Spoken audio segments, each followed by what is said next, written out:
Good evening, everybody. I hope you guys are having a tremendous weekend. We have come to the end of March of the end of predict. We come to the end of March as we are moving on to April, and I'm excited in so many ways. The baseball season is right underway. I just watched the Yankees lose to the Baltimore Orioles again. Troy Tulowitzki struck out again. The Mets lost in a walk-off fashion to the Washington Nationals, but the Mets took two out. Nevertheless, the Mets took 2 out of 3 from the Washington Nationals as they will they go to Florida to take on the Miami Marlins. Now, I'm gonna start off with college basketball because that is the main topic. And boy, today we had 2 thrilling games. Let's start off with the Auburn Kentucky game, and then we'll get to Michigan Duke. Now, with Auburn, before I dive in, I have to admit something. Auburn is a better team than I thought.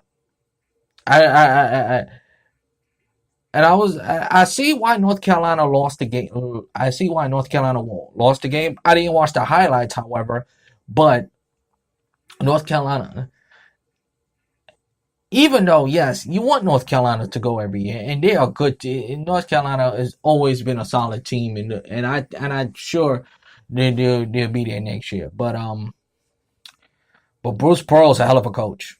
Bruce Pearl is a hell of a coach. I got to tell you, this is the same coach. He went to Tennessee. He turned Tennessee into nothing to something in the basketball school. Look at Tennessee; they're doing well without Bruce Pearl. Look who he's doing with Auburn now, and now Auburn is 2 wins away, and so is Texas Tech to win the national championship. Now, to the game.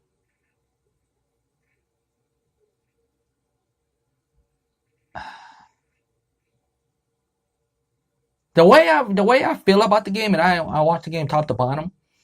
uh,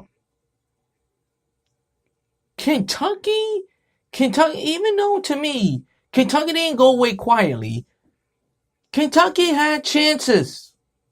I feel like Kentucky has chances. They really did. They really did. This is not the John. Let's not make no mistake.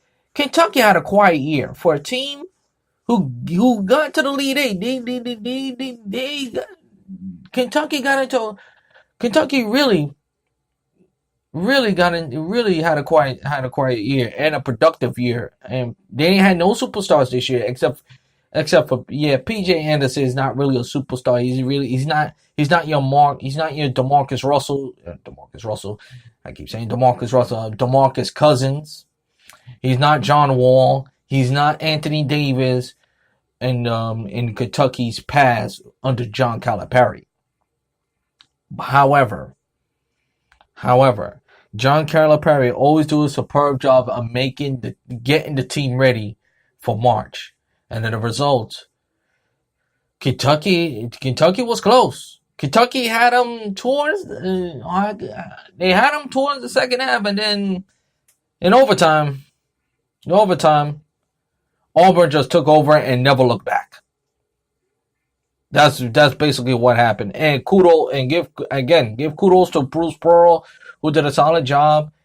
Jarrett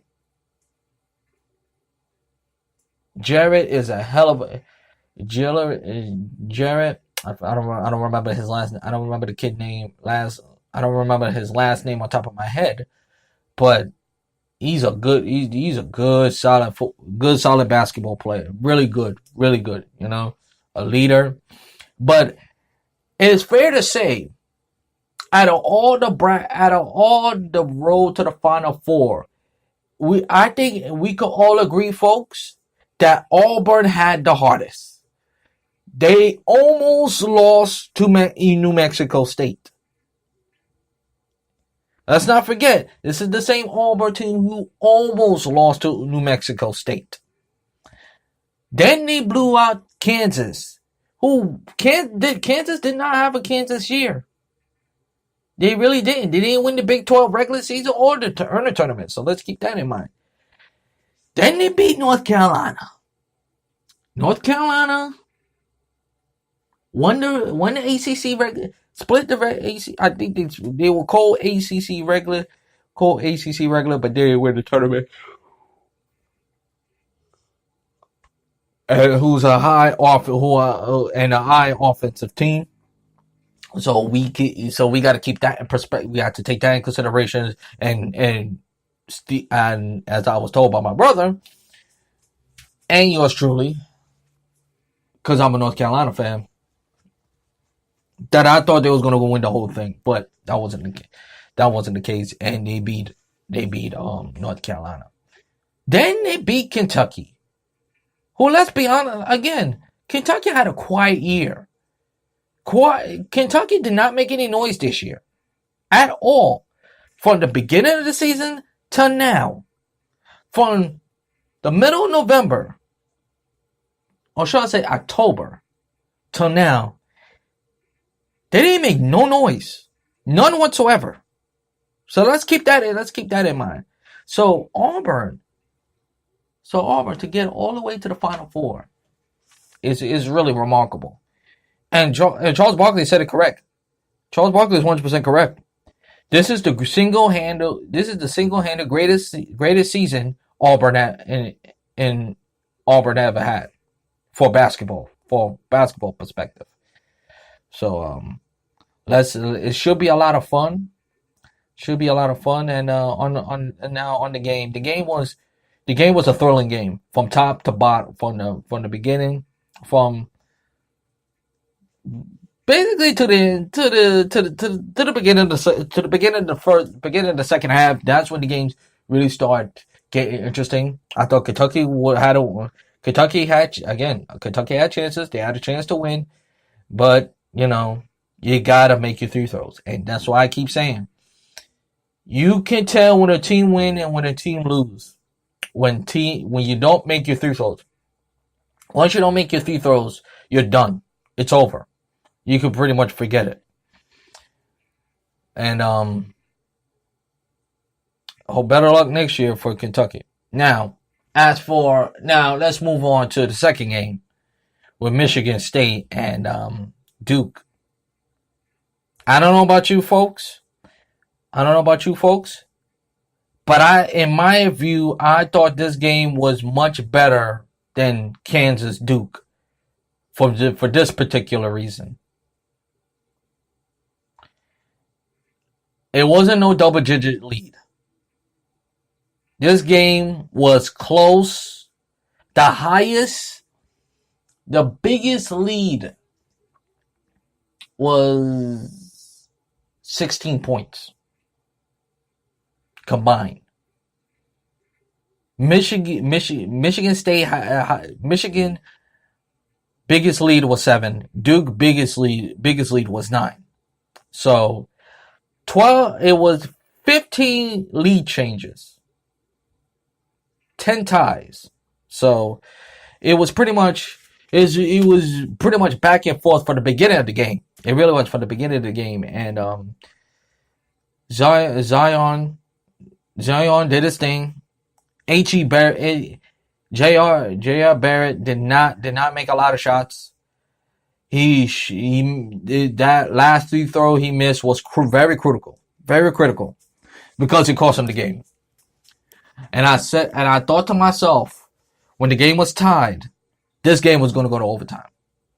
But R.J. Barrett did not make his free throws like he's supposed to, and in the last point of the game, in the last second of the game, I thought the ref made a bad call. In my opinion, it hit the elbow of Michigan State, and the ball should go to Duke.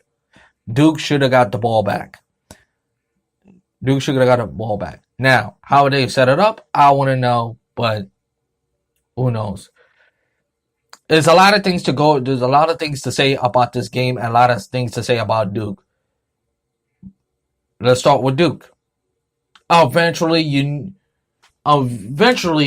your luck. There comes a point in sports we get lucky. And it's better to be lucky than good. Right? Well, in this case, eventually your luck run out. Because Duke should have left. Duke, Duke had a close call with Central Florida, had a close call with Virginia Tech, and now got beat by Michigan State, which was a close call. And it was a thrilling game from the beginning to the end. And I said this from the beginning. I didn't pick any. I didn't make no predictions who's going to make the Final Four or so forth. I didn't do that this year. However, okay, I told you that Duke was going to lose I called it. I said Duke was going to lose at the Elite Eight. They was going to lose at the Elite Eight. I told you this. I told y'all that. I said Duke going to lose at the Elite Eight. Duke is not going to the Final Four. Duke is not going to the Final Four. Okay? I told you this from the beginning. I told you this. Zion athletic, very athletic, but his shooting selections was terrible. And there was a lot of calls, a lot of shot selections you wouldn't like as a basketball fan. But he wasn't the only one. Michigan State made some bad shots too, but Michigan State, they did what they had. They do what they normally do, and the result, the defense prevails, and now they are going to Minnesota to play for the national championship. So, and this will be the first time in my lifetime that we reached the Final Four, and it's not going to really be a high scoring affair. So if you're looking for a high scoring affairs for a basketball perspective, you can forget it, because you're going to have a lot of good hard-nosed fought game. Really do. Texas Tech is really good. They've been good all year long, all year round. I remember they came to the Garden a couple of in the beginning of was it October or so, and they played Duke. They played Duke close. Our Auburn, it's a high floor. They kill you with the threes, but they're very explosive offensively. Defensively, you got Virginia, who got bodies, who will beat you up. They're not going to score a lot of offense, but they really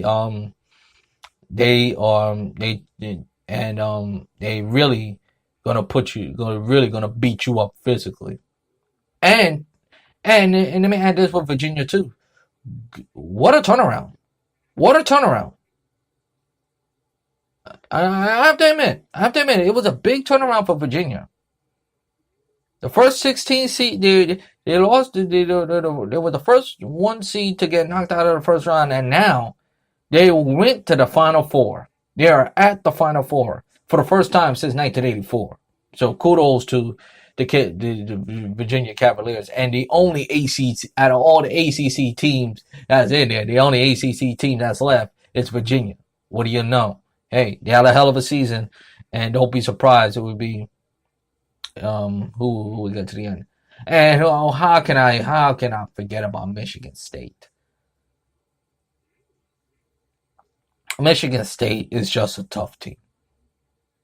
You have a tough coach, Tom Izzo, who's been around for a long time. And anybody who said Tom Izzo is not really clutch, need your head examined. Okay? He won one championship in the year 2000. Okay? One is better than none as far as last time I checked. So Tom Izzo is clutch as far as I'm concerned. The problem with Tom Izzo, he ran into too many good teams. That's what happened. Michigan State, as always, Michigan State always turn it up in March. They always get it. They always find a way to play well in March. Look at the Big Ten title game a week ago. 2 weeks ago, I should say. Michigan was up by, I don't know. Michigan was up 60-58, if I'm not mistaken. And then Michigan